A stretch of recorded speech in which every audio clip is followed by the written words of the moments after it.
जय जगन्नाथ जय जगन्नाथ जय जगन्नाथ। आज पवित्र चंदन पूर्णमी। यही चंदन पूर्णमी दिन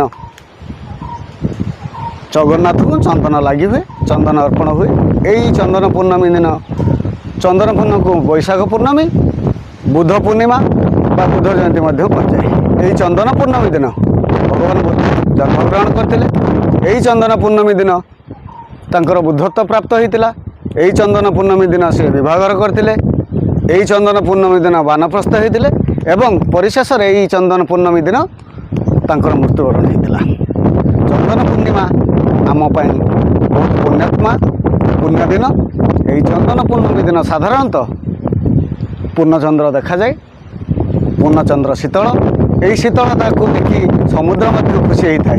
साधारणतः पुराण में वर्णित अच्छी चंदन पूर्णमी दिन जगन्नाथंकर 7टी जिनस अर्पण कराई था। से 7टा जिनस जोटा कि शीतलता प्रदान करता है। प्रथम कथा है चंदन, भगवान को चंदन लेप करा जाए। द्वितीय चामर सेवा होता है। तृतीय चंपक फूल अर्पण कराई था। यही चंपक फूल राति फुटे, तेणु यह शीतलता प्रदान करता है। तेणु चंपक को यही दिन अर्पण करा जाए प्रभु जगन्नाथ पाखरे। चतुर्थ रहा पूर्णचंद्र, पूर्णचंद्र शीतलतार प्रतीक।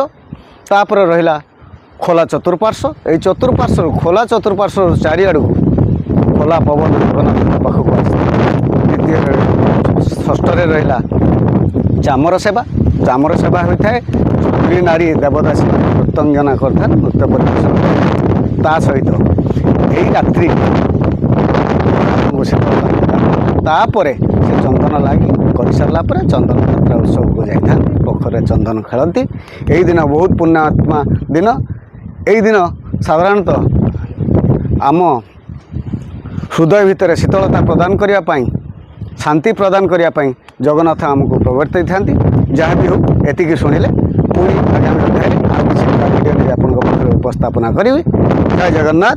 जदि आपण को मो चैनल टी भल लगुच तेरे लाइक शेयर सब्सक्राइब करंतु एवं आपणकर मतामत कमेंट माध्यम जनातु। जय जगन्नाथ।